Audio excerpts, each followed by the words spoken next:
Bom dia, pessoal. Nessa videoaula curta que nós vamos ter agora, eu vou tentar passar para vocês de modo bem sucinto 3 coisinhas. Primeiro, o estabelecimento do sentido de escoamento das águas nas vias, nas ruas, o estabelecimento do sentido de escoamento das águas nos lotes, qual o parâmetro que nós vamos utilizar para isso. Isso é uma condição prévia, essas 2 primeiras etapas. E a terceira etapa é o estabelecimento, o traçado das microbacias de contribuição.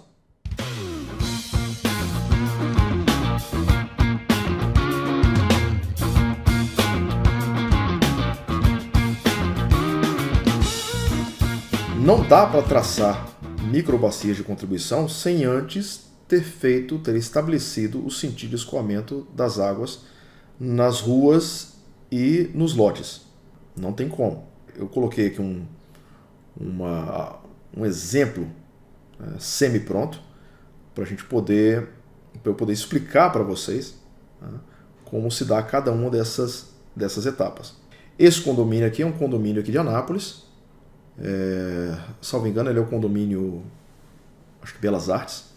E percebam, uma parte das ruas que cruzam aqui a área de preservação permanente, elas são curvas. O restante são todas ruas, em sua maioria retilíneas, Então, um projeto bem tranquilo de se fazer. Primeira coisa que a gente tem que compreender aqui é encontrar o ponto mais alto e o ponto mais baixo do nosso loteamento.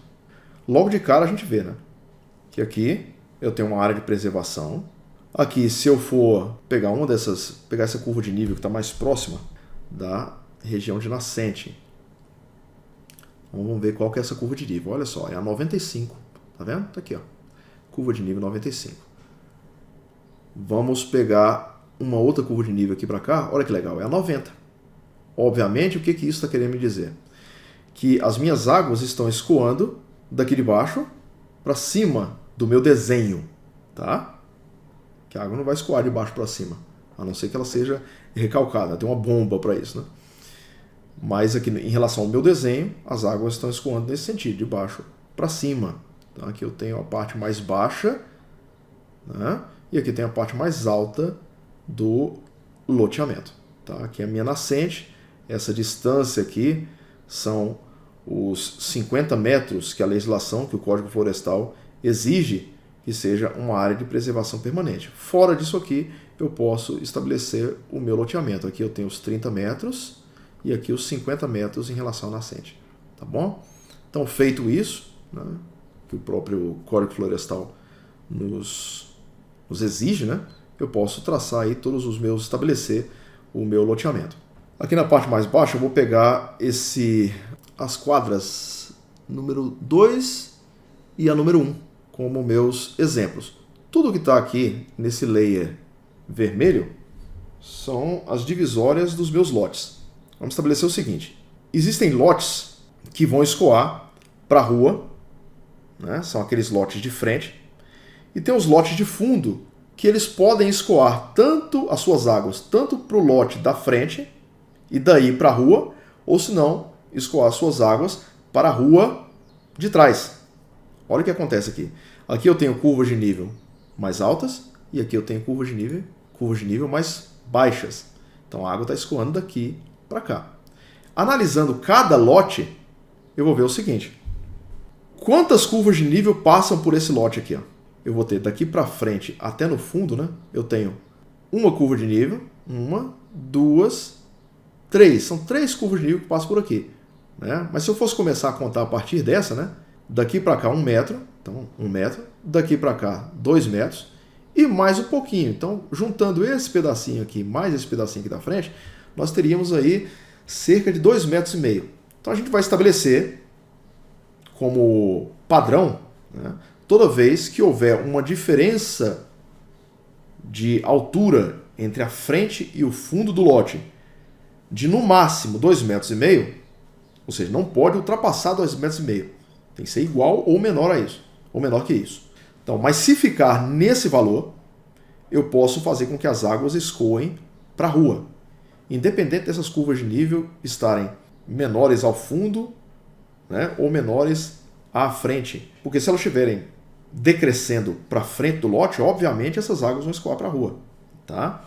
Mas e se elas estiverem escoando profundo, até 2,5 metros, eu posso estabelecer, eu posso considerar que ali vai ser feito um aterro, um muro de arrimo e posteriormente um aterro, tá? E que essas águas possam escoar para a rua, evitando com isso que as águas do lote de fundo escoem pelo lote da frente até chegar na rua, no caso aqui, a rua Tarsila do Amaral, que é essa rua aqui de cima.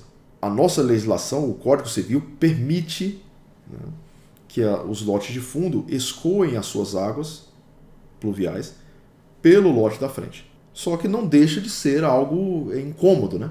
Digamos que o camarada do lote da frente já tenha construído sua casa e você quer escoar a água do seu lote para o lote dele. Então, para evitar esse tipo de situação, que não deixa de ser um transtorno, você vai ter que entrar em contato com o seu vizinho, vai ter que destruir de repente, fazer uma valeta passando pelo lote dele. Então é uma situação ruim, tanto para essa pessoa, quanto para a pessoa que está executando a obra também. Então é uma coisa que a gente faz para tentar evitar isso aí.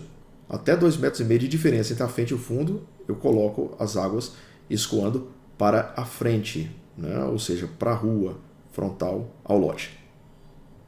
Então aqui nesse caso o que nós fizemos foi isso, né? Então aqui eu tenho 2,5 metros, ela escoou aqui para a rua de Cavalcante. Tá? Aqui também, ó. 1, 2, juntando mais esses dois pedacinhos em 2,5 metros. Aqui também. 1, 2 e mais esse pedacinho aqui, 2,5 metros.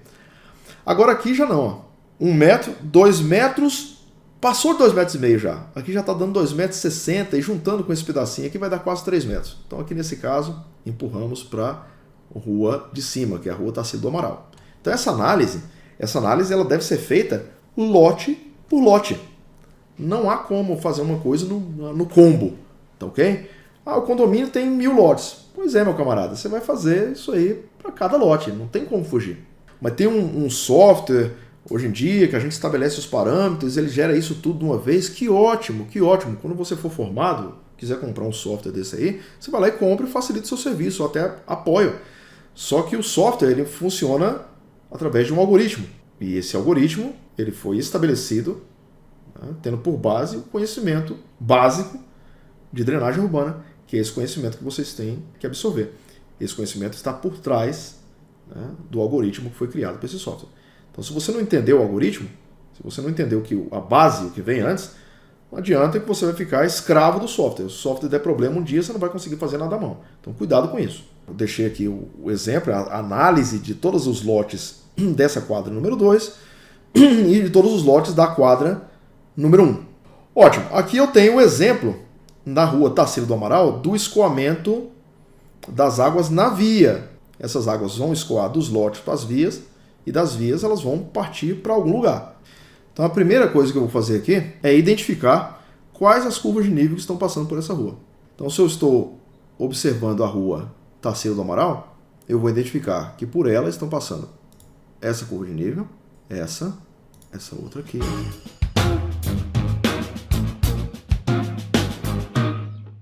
Todas essas curvas de nível cruzam a rua Tarsila do Amaral. Agora, quais são essas curvas de nível? Eu tenho que saber. Se essa aqui é a 80, essa aqui é a imediatamente inferior, é a 79, 78, 77, 76, 75. 75, e aqui mais para frente, né? Como essa aqui eu tenho a 75, aqui eu vou ter 74, 73, 72, 71. Tá? Então, até a 71 está passando por ali, por esse segmento da rua Tarsila do Amaral, que vai seguir aqui para frente. Se eu traçar o eixo dessa rua, e aqui essa linha verde, ela já está no eixo da rua. Perceba que aqui eu já marquei algumas microbacias de contribuição. Tá vendo? Isso aqui são as minhas microbacias de contribuição que eu fiz em formato de polyline. Então, eu vou apagá-las aqui por enquanto, né?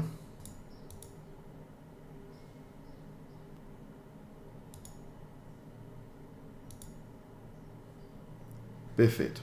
Então, aqui tem todos os lotes, tem o eixo da minha via, que também foi estabelecido. No caso, já veio estabelecido aqui no próprio projeto. Se não tiver estabelecido, eu tenho que traçar esses eixos. E aqui eu vou analisar. Eu tenho a curva de nível 79. Aqui eu tenho a curva de nível 78. Se aqui, nesse ponto, eu tenho a 79 e nesse ponto aqui eu tenho a 78, obviamente, desse pequeno ponto aqui para cá, a água está escoando nesse sentido. No caso aqui do desenho, né? No sentido da direita para a esquerda. A partir desse ponto aqui, eu tenho a curva de nível 79. Aqui eu já tenho a 78, a 77, 76, 75. Então, a partir desse ponto, o escoamento vai acontecer da esquerda para a direita. Então, aqui estabeleci para esse segmento o sentido de escoamento que eu representei por essa setinha roxa, né? Agora, isso continua assim? Não, tem que analisar o resto da rua. Para cá está estabelecido, ele vai continuar descendo, vai continuar escoando para cá, para essa rua Cândido Portinari. Tá? Daqui para cá, as curvas de nível continuam se reduzindo, né? Então aqui vai passar aqui da 79 para 78, 77, 76, 75, 74, 73, 72, 71. Né? Então está escoando daqui para cá. Então não mudou o sentido do escoamento. Tá? Mas isso, percebam, eu tenho que analisar dessa maneira. Tá? Eu posso estabelecer segmentos, vou analisar o segmento entre quadras. Ok, beleza. Entre a quadra 1 e a quadra 2, vou analisar, né, os extremos entre as quadras. Quais são os extremos? Esse aqui é o cruzamento de duas ruas e aqui também é o cruzamento de duas ruas. Tá? Então, vou analisar isso aqui. Beleza. Aqui eu já não tenho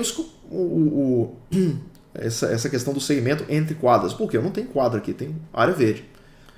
O ideal é que a gente vá analisando ponto a ponto da própria rua, seguindo o eixo dessa rua e seguindo as curvas de nível que estão cruzando esse eixo.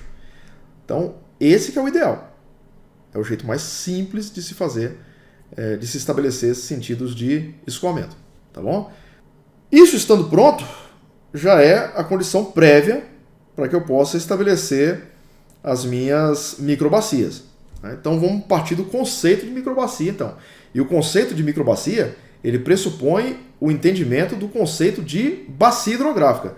Então, o que é a bacia hidrográfica? A bacia hidrográfica é uma porção de terra limitada externamente por uma linha que nós chamamos, uma linha mais alta, que nós chamamos de divisor topográfico. A partir daquela linha, toda precipitação que ocorrer nesse limite, dentro desse limite, vai escoar para um único ponto, que é o ponto mais baixo. Esse ponto mais baixo nós chamamos, né, de, em alemão, né, Talweg, né, que é o caminho do vale, é o ponto mais baixo. Né? Então nós adotamos do alemão essa palavra, né, e aportuguesamos essa palavra, e essa palavra passou a se chamar para nós Talweg, né, que é o ponto mais baixo. Então todas as águas escoam a partir do divisor topográfico e se concentram no Talweg, que é o ponto mais baixo. Então o divisor topográfico é o ponto mais alto, Talweg o ponto mais baixo. Tá? Então tem também o divisor geológico, o divisor freático, mas isso não vem ao caso. Né? Vamos pegar essa parte visível, né? A parte da superfície, que é o divisor, para nós agora o importante é isso, o divisor topográfico. Tá bom? Então isso é uma bacia hidrográfica. Então qual é a diferença para a microbacia? A microbacia, na verdade, eu não tenho mais um terreno natural. Eu estabeleci um bairro, um loteamento, vou ter toda uma estrutura, uma infraestrutura feita ali naquela região, que não é mais natural, né? Eu modifiquei aquele ambiente. E eu vou estabelecer agora os pontos que serão mais altos e os pontos que serão mais baixos. Os pontos mais baixos, quando eu tenho um loteamento, quais são os pontos mais baixos? Nós damos o nome de sarjeta. Quando a gente olha para uma rua, por exemplo, a rua tem um ponto mais alto e tem dois pontos mais baixos. O ponto mais alto da rua é o eixo da rua. As águas caem sobre aquela via e escoam para as laterais, escoam para as sarjetas. Tá? E a sarjeta tem o seu complemento, que é o meio-fio, né? Que está impedindo aquela água de ultrapassar um determinado limite e ir para dentro das casas. Então, o que eu vou fazer agora é estabelecer os pontos que são mais altos e vou criar um limite para isso aí. Como as águas estão escoando daqui para cá, eu vou ter primeiramente, né, dentro da quadra, uma parte da precipitação que está escoando de baixo para cima e uma parte está escoando de cima para baixo. Então esse ponto aqui, neste caso, né, está no meio da quadra, ele é o ponto mais alto. Tá? Então ele vai ser o limite, na parte de cima vai ser o limite da minha microbacia. Olhando para a parte de baixo, eu também tenho um limite, né, um ponto mais alto, um divisor topográfico no meio da quadra. As águas desses lotes estão escoando para essa rua, Tarsílio do Amaral, e as águas desses lotes estão escoando para a rua de Cavalcante. Tá? Então aqui eu tenho o ponto mais alto. Eu vou estabelecer essas microbacias através de uma polyline. Por quê? né? Porque traçando a polyline eu fecho o polígono. Depois eu posso clicar nesse polígono, clicar com o botão direito e coletar todas as informações, inclusive informações de área e de perímetro dessas microbacias, que vai ser importante para a gente. Mas uma coisa que é muito importante é o comprimento da microbacia. E nesse caso o comprimento não é o perímetro. O comprimento da microbacia é medido sobre o eixo da rua. Então vamos abrir o nosso layer aqui novamente. E olha que legal, vamos aproximar isso aqui. Vamos selecionar essas duas microbacias. Tanto essa que eu estabeleci na parte de cima, quanto a que eu estabeleci na parte de baixo. Aqui é o ponto mais alto. Desse ponto mais alto, esse lote aqui vai escoar para essa rua, né? Então o limite do escoamento é esse limite aqui. Essas calçadas, a água dessas calçadas vai escoar para a sarjeta, então eu tenho que tomar como limite essa parcela da calçada da rua Tarsila do Amaral. Vai estar escoando aqui para essa sarjeta. Levo até o eixo da rua. É importante isso aqui, né, para fechar o meu polígono. Levo até o eixo. Do eixo eu trago de novo para cá. Né? Essas águas dessa calçada vão escoar para a rua Cândido Portinari. Então não precisa fazer parte da minha microbacia. Né? Traço todo o meu perímetro. Volto para cá e fecho a minha poligonal. Então percebam, as águas dos lotes estão escoando para a sarjeta. As águas dessa porção de calçada também. As águas dessa metade da rua também estão escoando para essa sarjeta. As águas dessa outra metade, a metade de cima, estão escoando para a sarjeta de cima. As águas dessa porção de calçada do lado de cima também escoam para essa sarjeta. E as águas desses lotes também para essa sarjeta aqui. Mas se eu for estabelecer essa microbacia separada dessa aqui, ao dimensionar, eu vou ter que fazer dois dimensionamentos. Eu vou ter que dimensionar uma rede para a parte de baixo da rua e uma rede para a parte de cima. Isso vai duplicar a minha dificuldade, né? Vai dobrar a minha dificuldade no dimensionamento do meu sistema de drenagem. Então o que eu faço aqui? Eu vou facilitar a coisa, né? Eu vou somar essas duas áreas, dessas duas microbacias. Por quê? Porque elas dividem os mesmos limites. Elas começam no mesmo ponto e terminam no mesmo ponto. Tá? Isso é importantíssimo. Aliás, isso é crucial. A principal estrutura de um sistema de drenagem urbana são as sarjetas. Tá? Porque as sarjetas são mais rugosas do que as tubulações. Tá? E nelas a água escoa com maior dificuldade. Então ela demora a chegar até no manancial. Se ela demora a chegar até no manancial, eu tenho um tempo de concentração de águas maior. E eu tendo um maior tempo de concentração de águas, eu tenho a menor possibilidade de ter um aumento brusco da linha d'água no manancial, causando enchentes, inundações, etc. Então, por isso que quanto mais eu deixo as águas escoarem pelas sarjetas, melhor. Por esse motivo e também por tornar o meu projeto mais em conta, mais barato. Neste caso aqui eu vou ter uma esquina, né? Então nessa esquina aqui, obviamente, né, pode ser que haja necessidade de se colocar uma boca coletora aqui. Embora seja um condomínio fechado, de repente não teria essa necessidade de pôr uma boca coletora, porque não vai ter ali uma faixa de pedestre, mas pode ter, por exemplo, uma rampa para cadeirantes. Então, a rampa para cadeirante, durante uma chuva, por exemplo, ela não pode ficar inundada. Né? De qualquer maneira, eu tenho que pensar nisso. Então, esquina é um lugar que quase na totalidade das vezes eu vou ter que estabelecer uma boca coletora. Tá? Mas digamos que esse segmento não tivesse uma esquina. Então, a quantidade de água que fosse acumulada ali fosse uma quantidade de água bem pequena. Então, não haveria necessidade de boca coletora. Tá? Então, essas águas poderiam continuar escoando para o segmento posterior. Então, se ela escoa para o segmento posterior e é necessário colocar uma boca coletora, obviamente, se eu coloquei uma boca coletora, eu vou ter que ter um posto de visita. Esse posto de visita ele vai ser locado nesse limite entre uma microbacia e outra. É importante estabelecer, já pensou? Se essa microbacia de baixo ela terminasse aqui e a microbacia de cima terminasse nesse ponto, aí em qual desses pontos eu iria estabelecer um posto de visita? Ficaria difícil. Então, por isso que eu uno as microbacias, tanto a de cima quanto a de baixo, estabeleço uma única microbacia com o mesmo início e o mesmo fim. Essa parcela do trecho, que é a própria rua, tá? Eu vou chamar de segmento. E isso aqui tem um comprimento. Eu venho aqui, meço, traço uma polyline aqui, separada, clico com o botão direito e peço para que o programa me informe o comprimento daquele segmento. Então isso aí é extremamente importante, porque eu vou ter o comprimento do segmento e terei também a diferença de altura. Com a diferença de altura e o comprimento do segmento, eu posso estabelecer a declividade em metros por metro, né, ou em percentual. Isso vai ser importante para o dimensionamento posterior. Tá bom?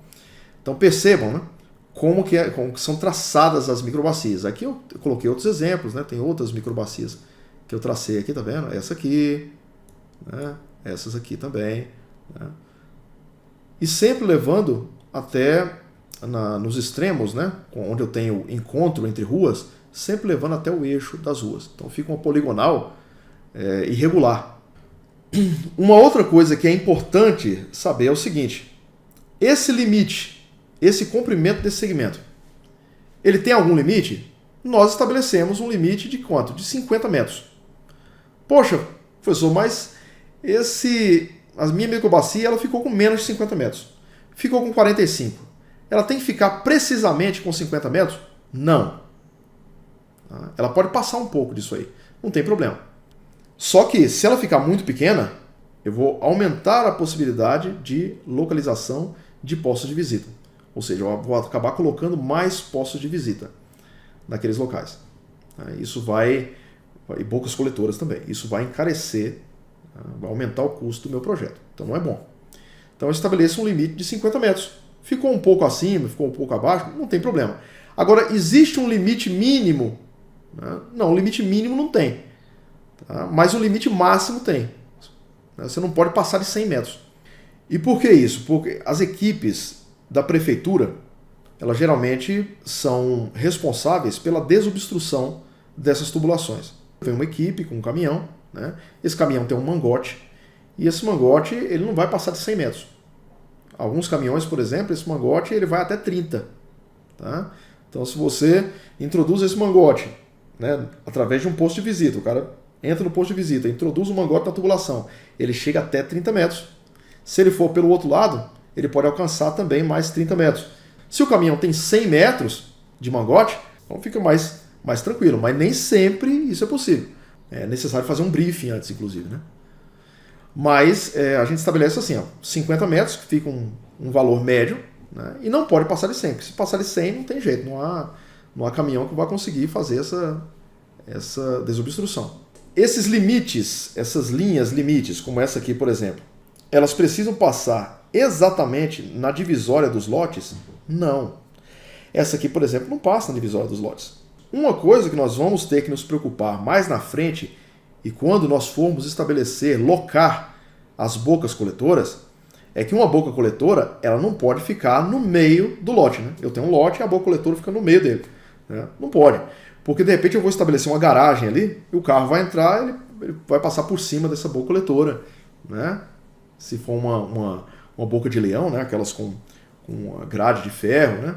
Então vai destruir a grade de ferro e além disso vai dificultar a entrada. Então as bocas coletoras, essas sim, elas devem ficar no limite entre os lotes, para não causar transtorno para ninguém. Então é importante isso é um dado extremamente importante.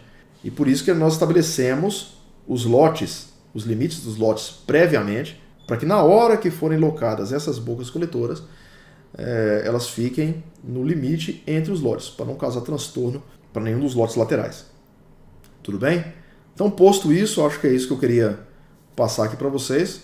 Acabei me alongando um pouco mais do que eu previa, mas espero que fique claro e ajude quem estiver estabelecendo aí tanto o sentido de escoamento das águas, tanto em lotes quanto em vias, quanto o traçado de microbacias. Lembrando que isso deve ser feito para cada lote, para cada rua. Eu vou fazer primeiro das ruas verticais, depois das ruas horizontais. Não importa, não importa. Tá? Você pode fazer em qualquer sequência que você quiser. Enfim, é isso. Espero que tenha ajudado. Um abraço para todos vocês. Tchau, tchau.